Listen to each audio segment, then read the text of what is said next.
The Google Gang Podcast.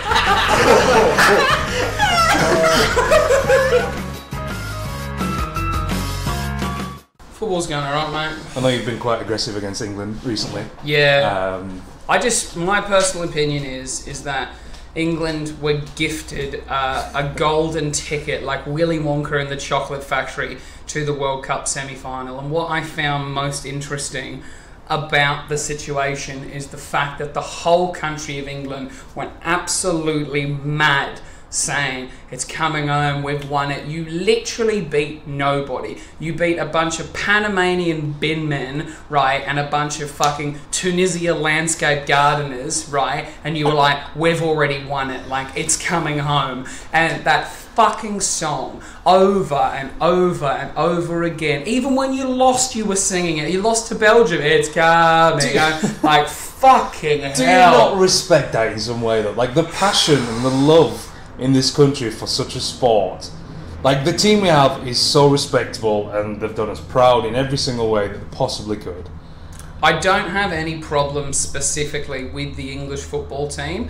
I just had a problem with English population and English media's lack of ability to address the no skill or the very little skill or the overarching or the over-extending thing being like, we're better than we are, when you really hadn't shown any merits. Everyone was still like barracking like we're the best in the world.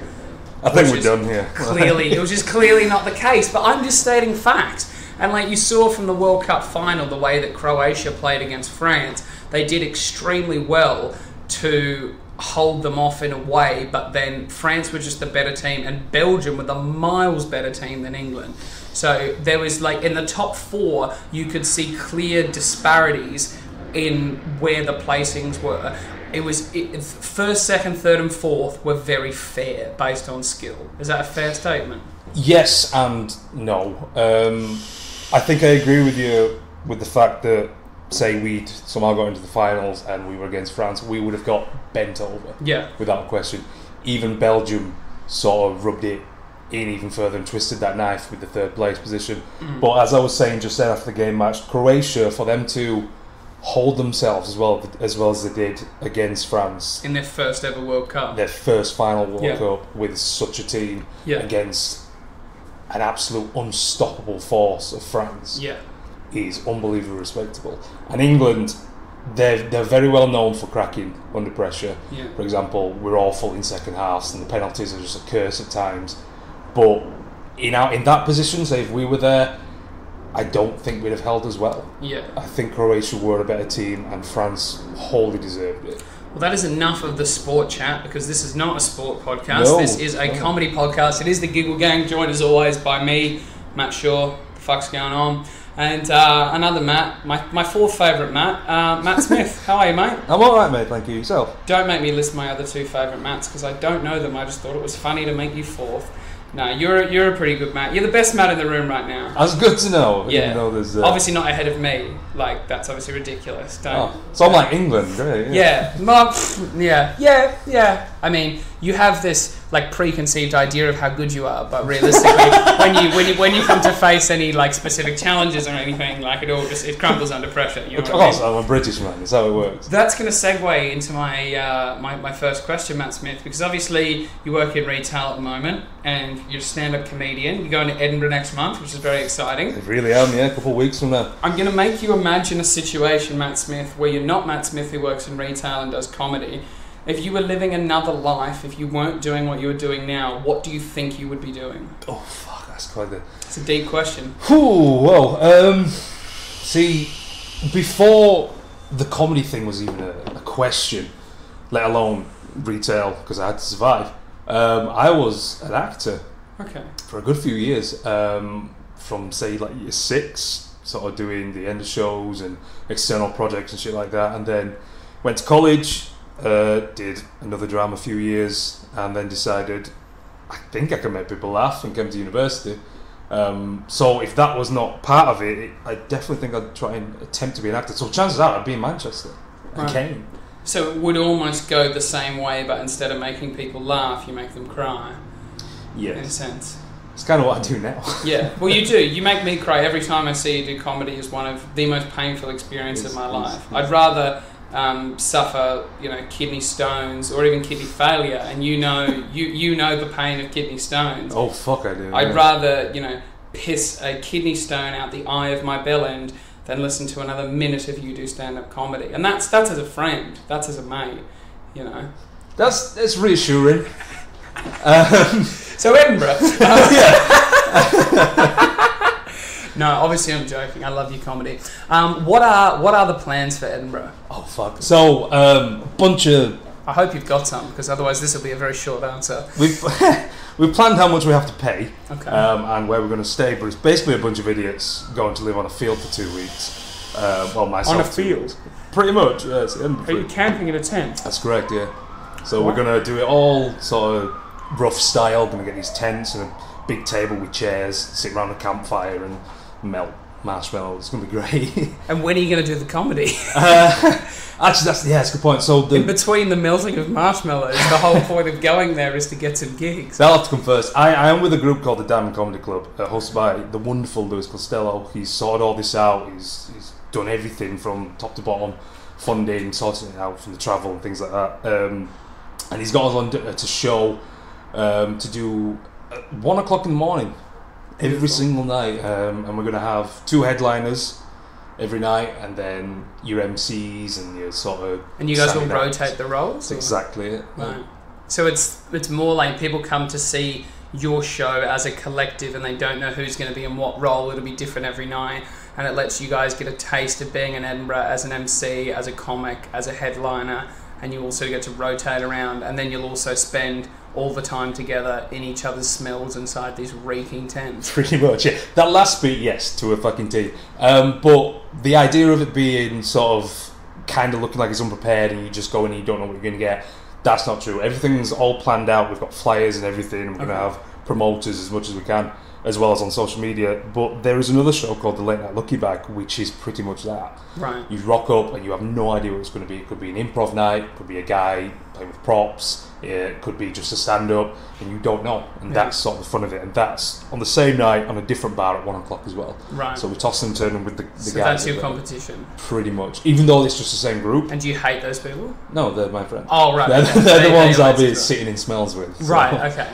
So who are you? Do you know who you're tenting with? Have you thought that far ahead? As far as I know, it's with a guy called Harry McLafty, and he still at university at the minute, and he's been getting in contact with what university we've been setting up. So they've also got an Edinburgh show going at the Salford Uni, and he's connected to those as well. So he's doing like 3 different sets. Right. And I'm going to be there for the first 2 weeks, lending my tent to him, and then he's taking over for the second 2 weeks, and sort of doing his jam with that. Right. That's as far as I know. And then obviously there's the funding issues and all that shit, but that's not boring. That's completely boring.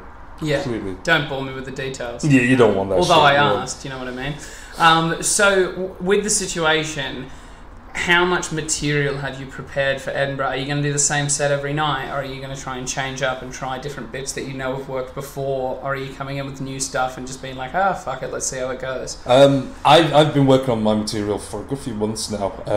As a headliner, you have to have a 20-minute set, and then as your stand-ins, you do a 10-minute set. And I think it's quite risky, very, very risky actually, to go on stage with something you wrote that day and sort of think, we'll see how this goes. No matter down. where it is, not just in this situation, but this situation specifically, because this is the place where people are coming to discover new comedians. Definitely, yeah. I mean, there's things like we're getting agents in and news reporters in just to sort of focus on us and see if they'd see any potential. Like I shit myself a week ago when I realised how close it was.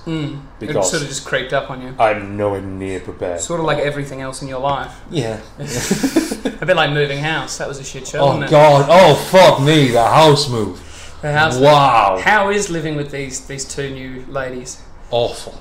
Awful. It's so bad. Like, I love them to bits. They're such good friends, but they're fucking mongs, man. Yeah. They don't know how to clean up. And my pet peeve is, if you're in the kitchen, you tidy up after yourself, because that's where food and shit goes. Yeah. So when pasta bowl. Poos go in the toilet and food goes in the kitchen, as my mother once said. It's very true, but it smells like it's the other way around in my kitchen. That's it. Someone's cooking eggs on the toilet. Going Just fucking pissing mad. into a fucking sieve. Yeah. Pissing into an olive oil bottle. Going fucking mental out in Salford. Never know what could happen out there. Yeah, Cunt got murdered in the front room of his house. Call back to a few podcasts ago for those of you that didn't hear. A friend of ours that we had on the podcast, Shannon Griffiths, lived in student accommodation, and one of the people that she lived with got murdered in the front room of her house, and she signed on for another 12-month lease in that house where said murder happened, and she was in the house when the murder occurred. She walked downstairs to police tape and police, and yet she had some sort of belief that it was like a government assassination. Yeah, we won't get into that because I don't want to get assassinated. I've got a lot of things going for me at the moment, so I feel like if it all comes down in a crumbling heap of, you know, Tory murders, you know what I mean? Like, I feel like they're on to me. The Tories are in government at the moment, aren't they? Tories, yes. Yeah. Yes, they are. Yeah. That's the Conservative Party in England for Australian listeners. I thought Tory for the longest time was like a group of brothers like the Rockefellers that like upped petrol prices and everyone was angry at them, but they were like so powerful in England you couldn't stop them. Like more powerful than the Queen. Yeah, like monarchy, yeah. Yeah. Then again, they're fucking irrelevant nowadays. Do you think the Queen has any control over petrol prices? I fucking hope not, because chances are she doesn't drive her own car. Yeah. So she doesn't realise how expensive that shit She doesn't is. understand mileage. She has no idea. Not the foggiest. Let's get into your opinion as Matt Smith on the monarchy, and then what you believe the opinion of the country is on the monarchy, and are they pointless? That's basically the question. Brutally then, I think, in all honesty, my opinion is very similar to a lot of other people's, especially sort of the northern region of Britain. Monarchy is irrelevant now. Yep. They are a tourist attraction. They have very little importance, only to be seen as, like, say, a place where people can go and see Buckingham Palace and the gardens and be like, oh, that's where the Queen lives with all her toff and stuff. And that's it. That's then London done, other than the Eye and things like that. To put them in perspective of things like government and, like, for example, the Tories and Labour and all those things, I don't know who I'd prefer. Say, if it were to be a country-run sort of thing, I don't know who I'd prefer. I don't know if anyone else would know. If you either. took it away from having a prime minister back to the monarchy controlling things, you don't know if it would be any better. Is that what you're saying? Not with Elizabeth at Okay. the minute. Maybe give it to the next monarch, obviously. Right. Dark question, how long you reckon she's got? 6 or 7 weeks. She's getting on though, isn't she? Like, She really is. I'm surprised. Like, the amount of work she does is amazing for someone her age. Like, most people are in a care home by that point, and she is in a glorified care home in a way, but she has to go out to public events, and she has to keep those dogs, like, going as well. oh, the corgis, yeah. Do you reckon those corgis, like, when they were babies and they realised that they were going to go and live with the Queen, do you reckon they did, like, a little, like, corgi nod, like, we're fucking hit the jackpot here, like? Oh God, yes. Was there corgis that have come and gone before the current ones? Has she always had corgis? I genuinely don't know. The corgis I thought was a joke for a long time, sort of like, you know, like British like tea, and they have wonky teeth sort of thing. The Queen has corgis. But she does have 2 corgis. She genuinely does, and obviously she owns all the swans and shit, but I thought that was just a piss take that other people made up, but it's genuine. So I know very little about said corgis, but then again I show very little interest. I feel like we should get some information up on the Queen's corgis. Have you got any idea of their names? I'm going to let you guess while I look it up. So, fucking hell. Queen, what would the Queen name her corgis? It's a good one. The Queen's last corgi just died in April. Oh. Her name was... Oh, you can have a guess. Sorry. Is it Melissa? No, of course it's not Melissa. It's not the name of a middle-aged soccer mum that drives a Land Cruiser. You fucking idiot. It's the monarchy. No. It's Willow. Willow? Yep. Willow descended from another corgi she had called Susan. And she has another 2 dogs. Now, these names you will not guess. Imagine a male porn star. What would he be called? Jeremy. No, Vulcan. Imagine a female porn star. Oh God, Sandy. Candy. Candy. Vulcan and Candy are the my current, like corgis that she has. Unbelievable. Wow. I don't know who looks worse, the dead Liz. corgi or the queen. That's what I'm concerned about. My God. That is unbelievable. It's like I said, she's getting on. She used to have ones called Monty and Holly. How many fucking corgis has this bitch murdered? Jesus Christ. It's about 900 names on that list. I thought it was just the two, and they had been the two for a long time. But that's all it is. Mate, she literally just gets Jack of the Corgi. She's like, has Willow got a limb? Suicide. It's done. Kill him. Off to the farm with you, but there is no farm. Yeah? There is no. We're going to send you up to Northampton, put you in a bet, Fred. Best of luck. Well, that's all the cargo. Just send them to Kent. Yeah. Like, big sort of land pile. Yeah. She just imagine like the pile of dead corgis in Buckingham Palace. Do you reckon they take the effort to make little corgi graves out of them? For the Queen, yes, without question. Where are the royals buried? Like the royals that have been previously, is there a royal cemetery where they're all where all their ghosts are, and they're just sort of swan around there with like jewels and shit? I assume so. Again, I don't know. You're not really a big. I should have got a royalist on. I care very little. Yeah, that makes very, sense. Very little. I love how you use my full name as well, because we're in like royal mode. I don't think you've ever called me Matthew in my life. I felt dirty. I loved it though. It's like a finger in your ass and then going in your mouth. You know what I mean? Like it just you question it at the time. You're like, this is unsanitary, but some days it just feels right. And the giggle gang has begun. That's right. Oh, we haven't even introduced it. No, we have. I forgot. We're halfway in. Fuck, really? Shit, man. No, we're not really. I lied to you. But that's fine. I'm a blatant liar. That's just who I am. That's why we love you. I've got a controversial question for you. This is a really hard one. So don't get upset. Right. But if you could be any car, what type of car would you want to be? Car. If you weren't a person. If I weren't a person, if I were a car. The giggle gang has begun. Oh god, I don't want to be generic as shit. A Ford GT. Really? And why? Yeah, I like muscle cars. Really? And I'm not the smallest guy in the world. I think, and I can growl. And I think they're sexy.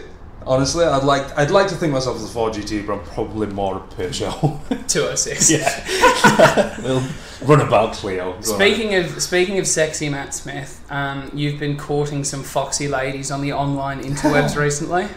Yeah, Tinder became a thing, didn't it? Really did. Crept into your life like jumped on the bandwagon. Crept into your life like crabs crept into my underpants. You know what I'm saying? Like. Just caught me by surprise. One day I'm like, oh, my balls are a bit itchy. Oh fuck, I've got a mud crab down there. You know, I felt like I was running a Chinese restaurant in my pubic hair. But how's it been going for you? She's a nice girl. She's brilliant. We're down to one girl. Just the one, yeah. Yeah, sorry, you forget that no one else listening knows the details. Oh god, yeah, of course. So, like I said, the Tinder thing sort of popped up, and I thought, fuck it, we'll give it a go. And give it a week or so. Suddenly I had a like, and my little heart got racing. I was like, ooh, someone finds me attractive. Did you get a little adrenaline rush? Did you get a little like burst? Genuinely, yeah. That's interesting. My little phone went, you've got a new match. And I went, ooh. Someone likes the big smitty dough. My day became made that day. And does it take away from the fact that the girl that you matched with also matched with me? Has that crossed your mind? Oh wow, we spoke about this at Heaves as well. The day it happened, fuck me. So, the way to me, I don't know how Tinder works, but to me it seemed very fast. We were speaking, we got a few social medias, and then suddenly we met up. And the first thing she said to me was, "Do you know a guy called Matty?" It's no fucking joke. I went, "Yes." Did you like hug her and say hello first, or did she open with that like first off the bat? Well, what we did was, where I was living, she went to the Aldi that's just down the road, grabbed a pack of cigarettes and a bottle of wine, and I did meet greeting and like give her a little hug and like, nice to meet you, you're Alicia, definitely I, and all that stuff. And then as we were walking back to my place, she said it. So it was like, you know, do you smoke Marlboro Reds? Have you met Matt Shaw before? Like that type of situation. Smoother than that. She's a slick operator. She followed it up though. She followed it up with he sent me a podcast. Yeah. So, this podcast you're listening to right now. This exact podcast. This is my Tinder pickup tactic. It was at one Wasn't point. until you cracked the code, I cracked right? the code on Tinder. But she listened to the podcast and she actually messaged back and said that she really enjoyed it, which was a nice endorsement. And I've since met her in person, and yeah, she really does love my stuff, which is nice. She's a solid girl. I mean, she's down to earth, and like I say, she's nice enough. She's not fake. You know, you get them weird women that are, like what we were saying, that you've ever been catfished on the opposite end of the spectrum. Yes. Like they look alright, but then you meet them in person and they look fucking phenomenal. Yeah. And no, it hasn't happened. Never happened. Probably won't. But with this girl, with the way she was speaking, she's very Manchester. She was born and raised in Salford. She got through her text messages, like you could feel the accent, hear it. And then you talk to her in person, and she's just a guy, really. See, does that excite you in terms of relationship sense when a girl talks like that? Is that something that appeals to you? Yeah, you've got to be able to get on with someone and have a sense of humour. See, when I get the messages from these girls and I can tell that they're like proper northern, it like freaks me out in a way. I don't like it. It's not my thing. Like a real Manchester girl comes up to you and she finds you attractive. Yeah, I'm not. You can't handle that. I'm not down with it. I don't like the way that they carry themselves. What do you prefer then? I don't know. You don't like a southern girl, do you? No. A bad experience with a southern girl. I told that on the last podcast. But yeah, that was the girl I took out and told me how confident she was about 10 times. Oh, her, that southern girl. I don't know. I've had a bad run with the English women, I'll be honest.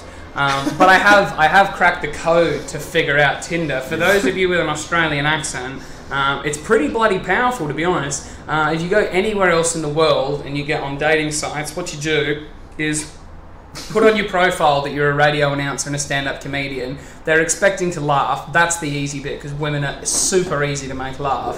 You basically just have to be an idiot and not care. Make them laugh, exchange a few pleasantries like where you're from and what do you do, and then ask if they have Snapchat. Now that's the key, because through Snapchat you can send a short video of you, just your face or you doing anything, just walking, and all you have to do is narrate it with this very voice, and their hearts just melt. They become putty in your hands. They really do. Now that has worked, obviously, so successfully that I booked a date on Friday night and it never happened because the girl didn't show up. So, yeah, I mean, I've cracked the code in a way. If that code is like Wilco's bike lock, and I'm a professional bike thief, like it was very easy to crack into that, but I've walked away with like a 7-year-old's BMX. You know what I mean? Of course. It's not a great product I'm getting. So yeah, that's how I view it at the moment. I view it as a Salford bike thief stealing children's bikes from schools. That's how I view my online dating experience so far. Goodness me. But I'm glad that you're happy. I'm glad that you've been given a thrill. You know, for the time being. She's a nice girl, and chances are she's going to be listening to this. So I'm keeping my words short and simple. Because she knows where I live. You don't want to admit how much you love her, and that's fine. I'm completely with you on that. But no, we've talked privately, and he's an emotional guy, Matt Smith. You know, he lays it all out on the table. He's a big man, but he's a sensitive man. That's exactly it. That's beautiful. Tell me about, I think you have a really good relationship with your mother, because obviously you were raised single parent family. You told the story on your last podcast of meeting your dad for the first time, but tell me about your relationship with your mother growing up and what it was like. To put it simply, really, she was a single mother raising 3 children, also caring for her mother, who was disabled at the time, and sort of juggling all that with the amount of money that she was given from the government, and running a house and a car, and obviously the school runs and food and all that stuff, cleaning. She is a superwoman, because me and my brother specifically gave her so much shit. And when you look back on it now, you're like, oh, we were such cunts. Oh, big time, we were massive dicks. Yeah. Like, we poked fun at each other for fun just so we could piss my mother off. Yeah. So you'd wind each other up to frustrate her. Yeah, and we both just feel awful for it. Yeah. And this is when we were like 13, 14 years old. He's 6 years older than me, so he was, 19? And he just non-stop for years and years and years and years until he finally shifted out. I grew up and sort of sorted myself out, and then my little sister, she got a little older, and it all sort of smoothed out from there. But I do absolutely idolise my mother. Did you have any like hectic fights with your brother, like full on like bash each other? Yes, we've had many a time. I he's broken bones. I've ripped skin and caused blood and things. There were times, one of the worst that I get reminded of many times that I don't remember, but I'm sure it happened. We were abroad, went to somewhere in Spain, and me being me at say 9 years old, we were playing a game of pool, me and my brother, and obviously I was losing, and I didn't like losing. So That's fair enough. around this pool table were 7 or 8 pane glass windows that led into a restaurant. And I thought it was a really good idea to pick up the cue ball and throw it. Through the window? Not through the window, but there was potential for it to bounce. Right. You threw it at your brother? Out of anger, yes. Yeah. No, that makes sense. That's level-headed. So, yeah, a bit of a shit when I was younger. But, again, it was just this pettiness between me and my brother. I don't know if it was intentionally to piss off at times, but that point was, I could have killed the man. Did you feel like, because he was so much older than you had to feel like you challenged him on every decision to prove that you were like an individual and you weren't like following in his tracks, if that makes sense? Yes. Specifically because my dad wasn't in the picture. So it wasn't until like a fight for the alpha. Yes, exactly that. But at the same time, it wasn't until I got older that I realised how much he's influenced me. Yeah. Because he was, in a way, my father figure. Yeah. With my mother doing all the shit she does, and he's sort of always been there. Like I said, when I got older, and when hair started to grow when I didn't expect it to, and like he was there. Yeah. Girl problems, school problems, all that stuff. If you needed to talk to a bloke, you were talking to your brother. It was my brother, yeah. Yeah. But before that, I just ripped his throat out. Yeah. We're very up and down. And do you think that was when you started to mature and you started to talk to him and have a better relationship because you really needed him as a male figure because you had no one else? That was when you started to settle down and winding each other up because you were maturing at the same time as you realised you were like, fuck, I haven't really got much else option. If I piss this cunt off, I've really fucked it up. Like that was exactly it. Yeah. Round about that time, I had the interest of searching for my father. Sort of actively looking for him, finding people who knew him and Facebook and all that stuff. And obviously, I had your brother has a different father? Yes. Okay. All my brother and my sister, we all have different dads. Right.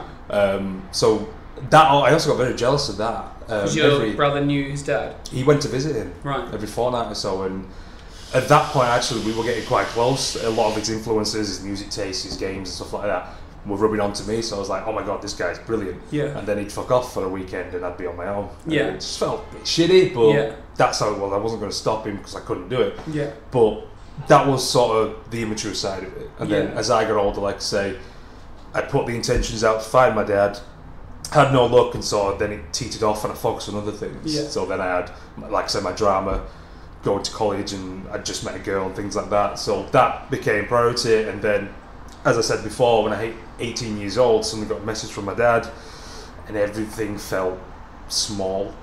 Genuinely, like I didn't know what I was doing myself, even though for such a long time I had no interest. It was a weird experience. I've never sat in silence, complete speechless, and just bawled, just tears and tears and tears, and just couldn't understand what my head wanted to think. Do you feel like as well it was almost that because you searched for your dad and it was unsuccessful, and then he sort of took the power away from you, or the control away from you by contacting you, you sort of felt like you were on the back foot, like it wasn't on your terms, if that makes sense, and that sort of made you a bit more confused because you didn't know how to feel? Kind of. He didn't come across like that. The way he first spoke to my mother, which is how we got in contact, was basically put this question across to Matt and find out what he wants to do. Yeah. And that was when I sat and thought for a very long time and decided what I wanted to do. Not because I didn't want to meet the guy.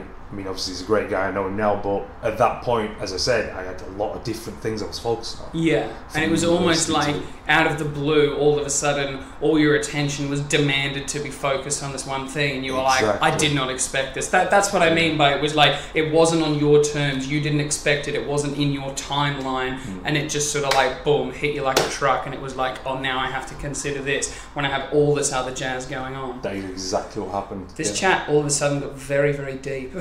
I know, yeah. This is the Giggle Gang, penises and vaginas. Yeah. Nah, let's keep it serious. This is interesting. Let's go back to my notes because I've got heaps more questions for you. Have you ever been chucked out of a pub Yeah, many times, man. Can you give me like the most classic occasion and why? Like, set it up for me. Shit. Okay, the worst.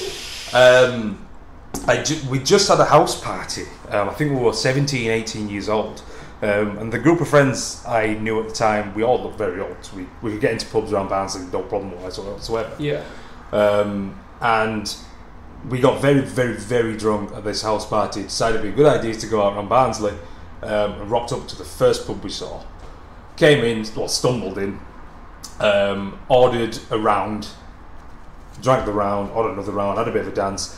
All of a sudden, this guy, one of my oldest friends, had a crush on another girl that I knew, who just sort of rocked up to this pub. And they're like, oh, Laxy Daisy and stuff like that. And then the girl's boyfriend rocked up, which none of us knew about.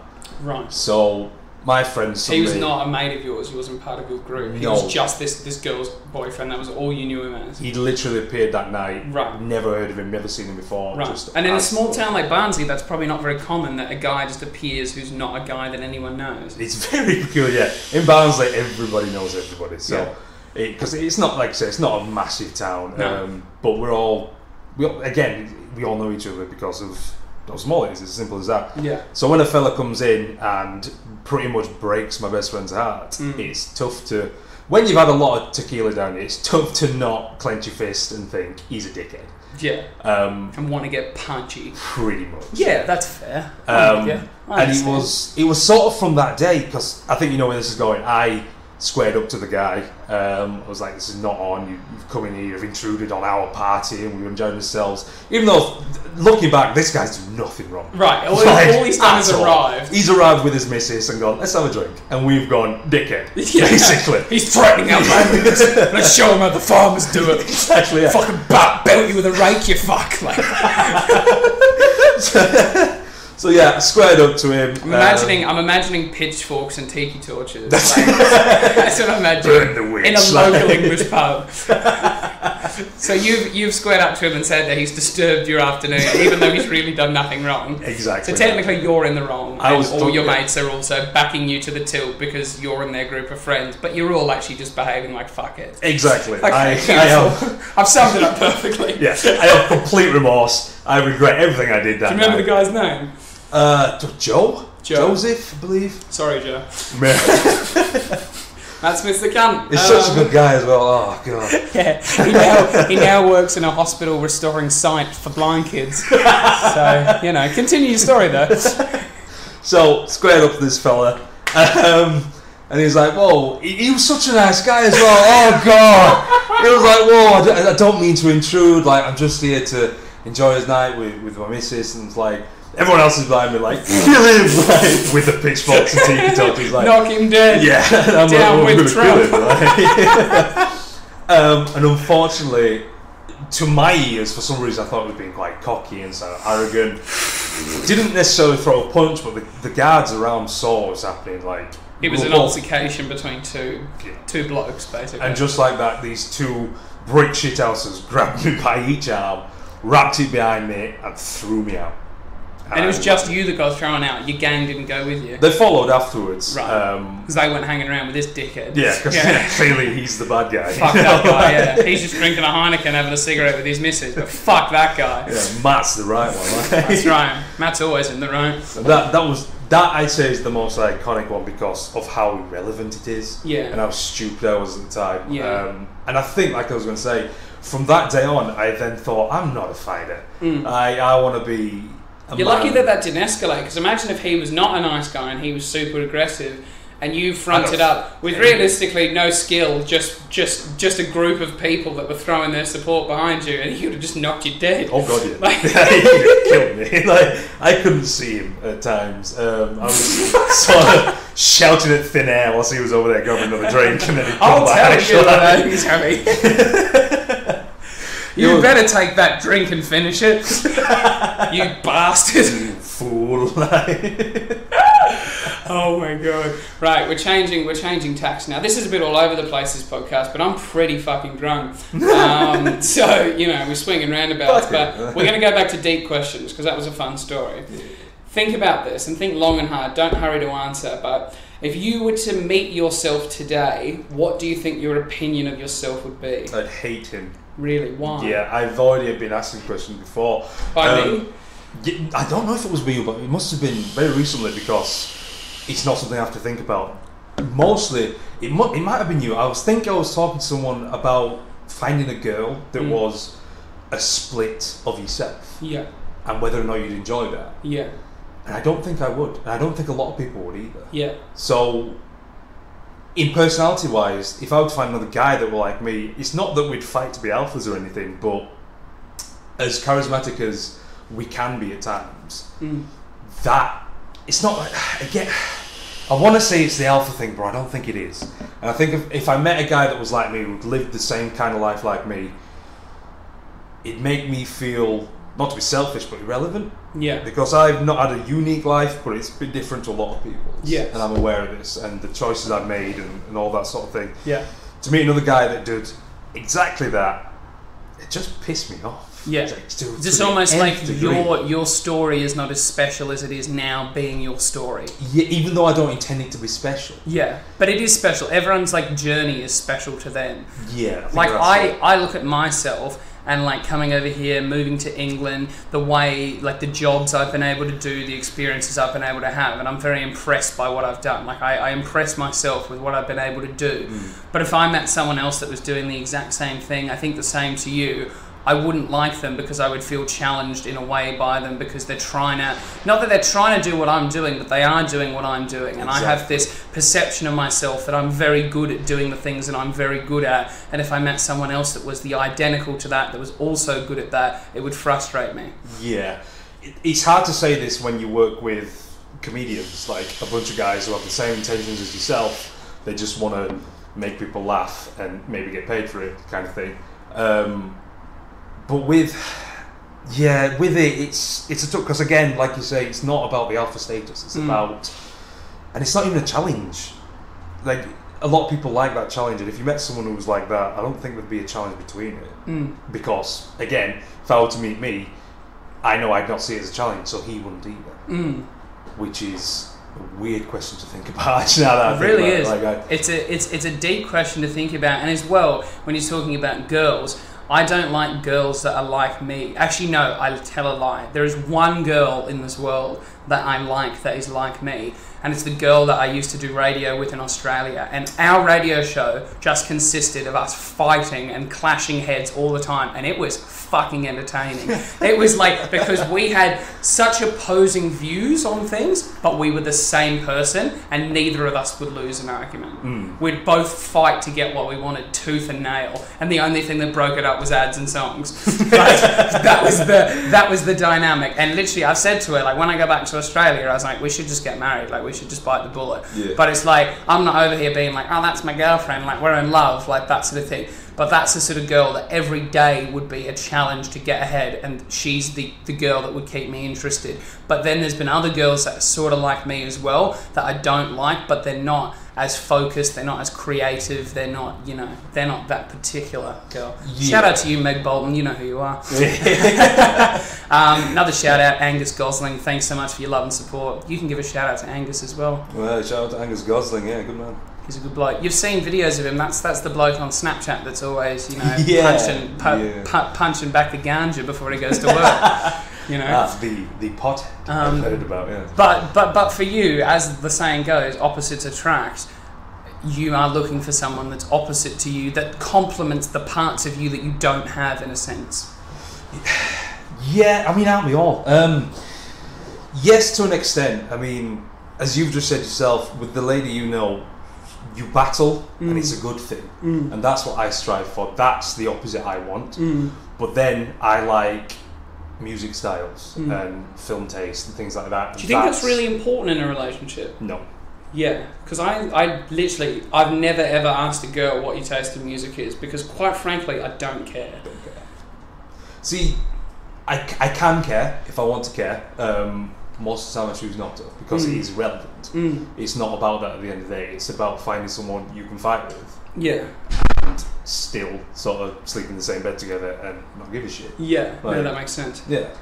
It's one of those, that's what I see ideally as someone, as like a partner. and whether or not you find that through online dating or naturally in pubs and shit like that, you could never tell. Yeah. Because women are fucked. Like, to get serious about dating though, I read this really interesting thing the other day, and it said basically when you first meet someone, it's rainbows, it's flowers, it's all the beautiful things, right? Then you move in with them, and then you realise that they're actually a person and they have imperfections. And most people look at that person and they go, well, they're not the perfect person I fell in love with 3 months ago when I didn't know them, or 3 years ago, what have you, and then they break up. And it's not about finding the love of your life, it's about finding, like, not even finding the person, just learning to love the person you've got in a way.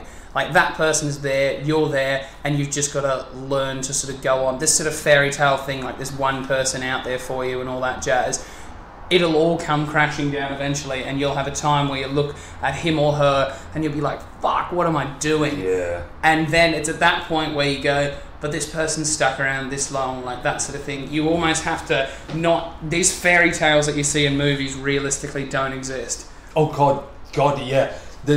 I've heard that similar saying is, you don't know someone until you live with them. And I had a friend who got in contact with a girl, must have been on Tinder or something. Yeah. And basically this girl had fallen in love with the text message version of this guy. Yes. And when they met up, they then found out they were not compatible in any way. It's the same with me and the girl in America. Oh, She said the exact same. She's like, I like the version of you that I see in my phone. And she was like, her example was, poor example, but it makes sense. She was like, I don't know if you're the type of person that thanks the cashier at a grocery store. She's like, because I've never seen you go to a grocery store. Didn't she say something like, I've never seen you angry as well? Like, yeah. It's a good point that she raises, but like you say, you've got to learn to love that person. But you've also seen me, like, most days for a long period of time, and you've also never seen me angry because I'm not an angry bloke. No. But it's that sort of thing. She's also never seen me, like, talk shit about someone and make fun of someone, which I do quite often because I find it really enjoyable. But, like, she's never seen that side. She only sees me in my bed, or me on the couch, or me giving her the parts I want to give because I can hide the rest because she's just on a phone, and when I turn her off, I can be whoever I want to be. Yeah, and I know a lot of people prefer that most of the time. Which is a sad state of affairs, but in your case it's quite a tough one anyway, considering you're here in Manchester, and your lady's over in what, Miami, is she? Like, yeah, Key Largo in Florida. Shout out to you, Kirsten. Thanks for listening. I wanted to talk to you though, because we've got onto the topic of love, and I'm not angry because I feel like this is a nice chat that we've sort of had like outside of the podcast, but I feel like now the microphone's on, we're both going way deeper than we both expected. Have you, as a bloke, thought about what your wedding day is going to look like? No. Not even slightly. Really? Honestly, and this is going to get quite deep, I think the concept of engagements and marriage is pointless. If you love someone dearly to the point where you want to get the government involved, you don't need to show it. I understand things like engagement rings because they, to me, are like a promise ring, as in to say... It's a commitment. Exactly. Yeah. Marriage is then marriage is an institution. Yeah. Then when it gets messy, it gets really messy. Yeah. An engagement's easy to... It's hard to deal with, but it's easy to sort out. Yeah. And marriage becomes, especially if like houses, cars and kids come into the question, it becomes so all over so quickly, and a lot of people can't cope with it. Do you feel like the way that society's going, the way that it's changing, the way that young people are having children later, they're getting married later, all the rest, do you feel like there is a time in the future, let's say it's 100 years, that marriages will be like a thing that only like devout religious people do and regular people just won't get married? Or do you feel like the business of marriage, because I feel like the diamond industry, the wedding industry, everyone is trying so hard to make weddings more and more exciting, mainly for girls, because that's who weddings are for, right? To keep it so it's a desirable thing to have, if that makes sense, or a thing to do. Yeah, I completely agree with you there. I'm glad you said business, because I do think at the end of the day it's a money-making scheme. Yeah. I mean, how much money gets put into a single day?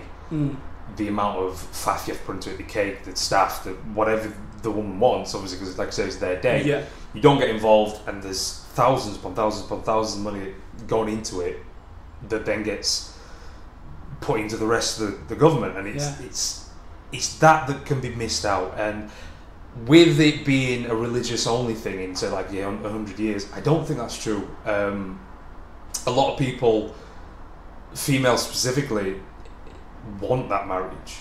They strive for that marriage, and they're the ones that plan it. Like say, I've never done it because I have no interest. And I'm not saying I'll never get married, but at this point, no, I don't feel it. Do you feel like this is going to be a huge stretch, but do you feel like the wedding industry is very, very similar to the hemp and marijuana industry? So back in, I don't know, whenever it was, the guy that owned all the paper mills, I think that was Rockefeller or Rothschild, right, put out these, because he controlled the news media, put out all these articles saying that hemp is actually marijuana. Marijuana is a tobacco leaf that came from Mexico, but he branded hemp as marijuana and said that it's making crazy Mexicans rape white women, right? Yeah, so we can't have marijuana, and that's why that was outlawed. And the only reason is because hemp is a better fiber than paper was. Hemp made better paper, it made clothes, everything. But he had just invested in hundreds of thousands of dollars worth of paper mills, so he wanted those paper mills to continue. So he put a smear campaign out about marijuana, and it's only now that scientists are actually doing tests and things like that to cure epilepsy, CBD oil, pain relief, all the rest, that all the benefits are coming out. People are like wising on, being like, it's not a crazy drug like spice or something hectic that makes you go out and like do crazy shit. Like it's just a relaxed, happy consumable that you can have, and it's becoming legal all over. Do you feel like the wedding industry in a way is getting more and more desperate to try and keep marriages or weddings relevant? Yes. Yes, without question. Whether that's with the prices of everything, to the advertisements, to even like TV shows that you see nowadays, like movies. Exactly, yeah. They make it so ideal and perfect. The season finale is always someone getting married or someone dying. Exactly. Yeah. And it's that happy ending that again a lot of people strive for, but it's very much movie-like, and it's never honestly really going to be like that unless you are well off and you can make that happen. Which again, probably with the hemp industry, if the money was there and the intentions were there, it could possibly be a thing that wasn't so outlawed in certain places. Because the paper industry was owned by one person and the hemp industry was not really an industry, it was many people involved in that. It was quite easy to take over and brand it as these people are criminals. Exactly. And then it just sort of faded away. Very, very interesting. We've gone down a weird path here. So that was quite the stretch, wasn't it? Like, goodness me. Jesus Christ! Right, we're gonna do one more question here for you. Oh, well, have you got any questions for me? You don't have to. Not right now. I might have something at the end. Okay. When was the last time you burnt yourself, Matt Smith? Burnt myself? Yeah, like on an oven, on a stove, on a campfire. Shit. Well, I've got the scar. Obviously, people can't see it, but I've got one right on my wrist here. That was during a very, very, very messy night. I thought it'd be a really good idea to make breakfast at 3 o'clock in the morning. Yeah, because that's a good time to make breakfast. Before you slept as well. And I was going through like a dieting phase as well, so it was like eggs, only eggs, always eggs. So I cracked these eggs open, threw a shit ton of oil in the pan because for some reason I thought that was a good idea. Yeah, no, that's... Started cracking popping. Are you sure it wasn't your housemate's piss? Yeah, the eggs are in the bathroom. Yeah, I got the eggs out of the toilet bowl. And the olive oil out of the bath. And then I was ready to cook over the sink. Yeah. As simple as that. I cooked these eggs, forgot the eggs were cooking, came back to it, shit was spitting at me, so I was like, oh fuck, there's too much oil in here with the eggs, and went to grab the handle, completely missed it, and just cindered, absolutely cindered the wrist of my arm. And did you have to go doctor or hospital? Or? No, just run it under a cold towel. That's the bastard way. That's the bastard I was just about to say. I was like, proper Yorkshire burn victim here, right? Put a cold towel on it. Doesn't fuck around, mate. Unless your limbs are hanging off, we're not bothering the NHS today, my boy. Far out. Unless you've run over your fucking toes with a lawnmower or a fucking sheep split you in two, we're not going to the emergency room. The Barnsley Public Hospital don't need this shit. You don't imagine your mother getting angry at you for being injured as well. Is that a thing that you say? Fuck yeah. Like, do you know how much petrol costs? Is what she said to me. Like, I'm so sorry. Mum, I've broken my ankle. Do you know how much it's going to cost me in road tax to get you to the hospital? Walking. Yeah, it's £4, Matthew. Do you have £4? No, you fucking don't. Because you didn't take the bins out this week, you little cunt. Fucking hell. Mummy, no. Yeah. Mummy, I can't walk my ankle. Yeah, it didn't hurt earlier in the week. You still didn't take the bins out, you little fuck. And then she's like driving you to the hospital, like fuming. Yeah. I remember. She's got to pay for parking as well. So mate, don't get me started on parking. Fuck's sake. You can see here my toe on this foot is pretty like fucked up on the end there. That's because I dropped the cover of a stormwater drain. You know how you can pick up. You probably have never done this because you're not mental. No. But you can pick up the cover of a stormwater drain. My mate jumped in the drain. We were playing hide and seek. Best hiding place ever in a drain. Obviously super safe. It never rains in Australia. When it does, it fucking rains though. Yeah. Anyway, so he's in this drain and I go to close the grate and obviously I don't let it down gently, I let it slam. I'm like, I said to him, watch your fingers.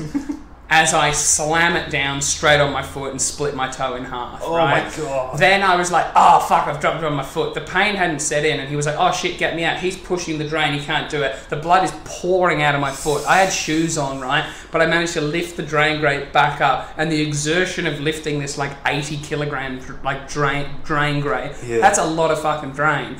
He climbs out and then I literally collapse in the middle of the road from the blood loss. It's pouring out. I'm like a big guy. It's pouring out into my sock. My shoes were fucked. Oh, God. He is a smaller guy, then has to carry me back to his house. As he does, I'm like lying on the driveway, like spaced out as fuck. My dad pulls up in the driveway and all he was doing was elevating my leg, being like, I don't know what to do. He's like, we're going to have to amputate it. And he didn't want to take my sock off because there was just blood everywhere. So my dad took my sock off. Sock comes off, like toe literally like flops to one side, and Dad's like literally looks at me and just goes, you silly little boy. And I was like, fucking else. He's like wrapping it up in bandages. We're in the car, my feet are up on the dashboard, like half out the window, half on the dashboard. Literally the bandage, he put so many bandages on it, it lasted 10 minutes. The blood is just pouring out. We get to the hospital, they go straight in to try and put it back together, like dose me up on all the painkillers. I'm like, woo, this is fun.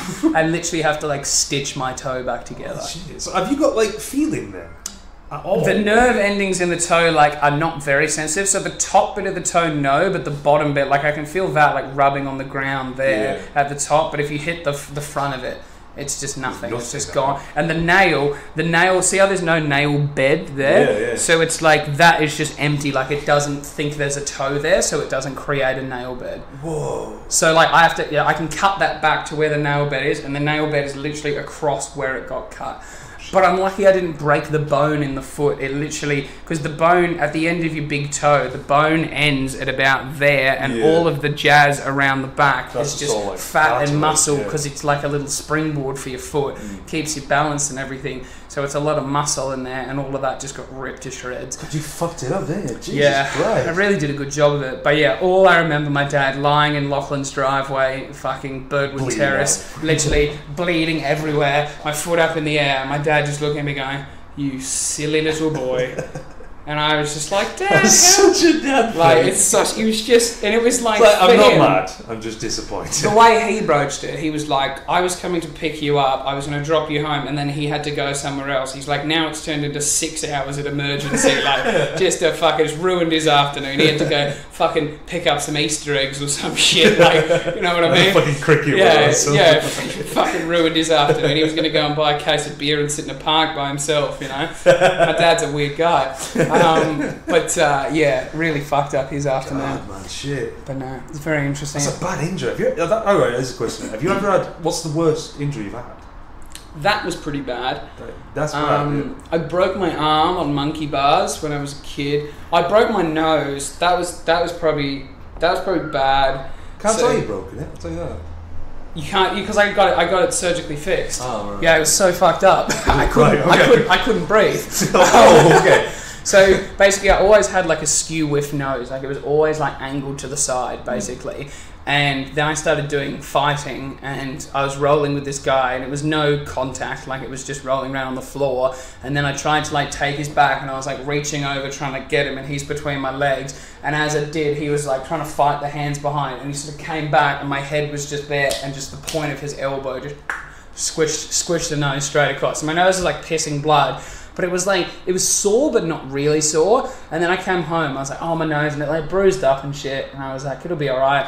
And then I tried to go to sleep and I couldn't breathe through one side of my nose, so like I couldn't get like enough air into my lungs, so it started to affect my sleep. So I was sleeping with my mouth open like and then I get like a dry mouth and it would just be unpleasant. And then I also needed to get my tonsils out, so I went to the guy to talk about my tonsils, ear, nose and throat surgeon. And I was like, can you have a look at my nose? And he was like, oh God, looked up inside it. And it was like, from the outside, it looked all right, because the bridge of the nose was like all right, but the septum, the little soft bit there, was just crushed to one side. Because he sort of like got me on the like uptake. So the bridge was like a little bit dislodged, but it had sort of fixed itself. Because I left it about a month. Like just walking around with this fucked up nose. And then he was like, yeah, we can basically go back in, we'll like take what you've got in there out, reset it, and then there's like a little bit of plastic in the bridge just to hold the point so it doesn't, because when you used to press it, it was just soft, there was just nothing there. It would just go whoop, straight back in. So there's like a little bit of plastic that like holds the tip of it, like so it looks like a nose. And then he just like rejigged the little like cartilage in the septum. And then he took my tonsils out as well. And that was probably like the worst pain I think I've ever been in, was recovering from that. Because literally for like 6 days, you know when you get punched in the nose and your nose goes like real warm and like it's just like throbbing? It was that for 6 days, day and night. And then I'd also had my tonsils out, so I couldn't speak, and breathing through my mouth hurt as well. So breathing through my nose was almost impossible, and breathing through my mouth hurt. So I just lay there dosed up on endo and pretending I enjoyed Brooklyn Nine-Nine. It was a bad day, and I love that show, but that particular time, when it was all I had to do, I really was hating it. Like, I was looking at Andy Samberg and I was like, look at you and your fucking perfect nose, you fuck. Like, it just really frustrated me. But I remember, like, because I was living with my girlfriend at the time, and I remember being with my girlfriend. This probably was sort of signs pointing towards the end, maybe, for us. When I was with her and she was like, do you need anything? And I was like, literally started crying, and I just went, I just want my mum. I was like so broken that like even my girlfriend, who I loved so dearly at the time, couldn't offer me what my mum could offer me. So that probably didn't make her feel amazing. What was it? What was it you needed? Just I was just so dosed up on drugs. Like the only person, like the only safe haven that was gonna, and she literally, all credit to her, rang my mum came over, and she didn't really do anything different. All she did was just sit with me and be like, it's all right. And I just felt so helpless. I just felt like such a weak bitch, because I was in so much pain and I couldn't stop it. I completely understand where you're coming from. It was just like I just had to let it heal, and it was a bad few days. I completely get you. And like I understand, you know how people get like knee injuries and shit, and they have to sit on the couch for like 4 weeks, and they literally get like broken. They lose all motivation. They put on heaps of weight. Like they're just a degenerate. Yeah. I can see how that can happen, and I could still like walk around and like do things, but I didn't want to. Like my face just hurt so much. Just fuck this. So yeah, and the doctor did say, he's like, probably a good idea to stop fighting. I was like, I definitely will do that. Sort of didn't. 4 weeks later, I was like straight back in. And when I came here to England, I got a good shot to the nose when I was doing boxing, and nose again, just piercing blood everywhere. And like all the trainers were like, "Oh shit, have you broken it?" I was like, "Nah, man, it happens all the time." Like no dramas. Like as soon as it gets hit, because it's all like so fragile in there, it's sort of just been like meshed together. Whenever I get like a clean fucking knock to the schnoz, you know, the big fucking hooter, and it just pisses. It's red alert, mate. You know what I mean? But we have done an hour, bro. God, he's going so fast, man. I know. Time flies when you're having fun. Where can people see you? You're performing Whole? No, we can't do the dates because this is going to be released. Well, no, you're around. Holdfast is where you like to go. That's correct. Holdfast. I'm going to be Shark Comedy. Yes, the Rain Bar, hosted by the wonderful Phil and Dan. Dan Baines, Phil Sutton, good friend of the show. The night is called Belly Laugh. It's a free open mic night. You do need to contact Phil or Dan if you'd like to be on. If you want to be an audience member, no need to contact Phil and Dan unless you want to take Dan out on a date. I wouldn't take him to a restaurant though.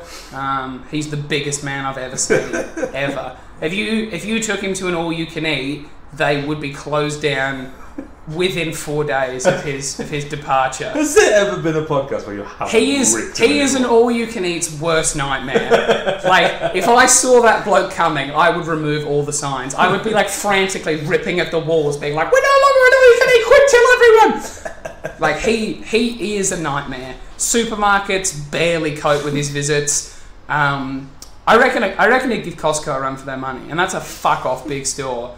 I'd hate to see him in IKEA. Once he gets a taste for like cheap aluminium and wood, he's going to be unstoppable. Oh, we love him though. He's like the Northwest's biggest garbage disposer with the funniest jokes. He's so good. One compliment in there. I'm a good guy. Thursday nights is Comics Anonymous The at usual. Fab Cafe. Yeah. Comedy store, you might do. And Edinburgh. Give us your Edinburgh details again. Edinburgh Fringe, excuse me. So we're going to be hosting a show called the Diamond Comedy Club. Like I said, hosted by the wonderful Lewis Costello, from the 14th all the way to the end. The 1st all the way to the end of the month. I'll be performing from the 1st to the 14th. Beautiful. At 1 o'clock every morning at the is it the Moriarty, I believe it is. The prime time spot of 1 a.m. So if you're in Edinburgh and you're just fucked off your tits, you've like taken a load of washing powder up the nose, and you just think, what can I do now? Whose night can I ruin? Come see me. Matt Smith is your man. He'll be a good one. He is ready to have a laugh with you people of Edinburgh. And don't bring your Scottish accents either. Try and change them to English, because I have a really hard time understanding what the fuck you people are saying. All right, beautiful Matt Smith. Thanks so much for your time, buddy. Next episode, we're going to have, I have no idea. You're prepared. Give me a sec, mate. I'll get my calendar up. It's exciting times. I've got a lot of people booked. No joke. Donald Mackerel's coming on. Oh my God. The man behind Mr. Badger The is Badger coming man. on to talk all things Donald Mackerel. Oh. And after that, we are going to have Kat Molinari. Beautiful people. Wonderful Beautiful. woman. I cannot wait. All right. Thanks so much, guys. I'll catch you next week. Bye.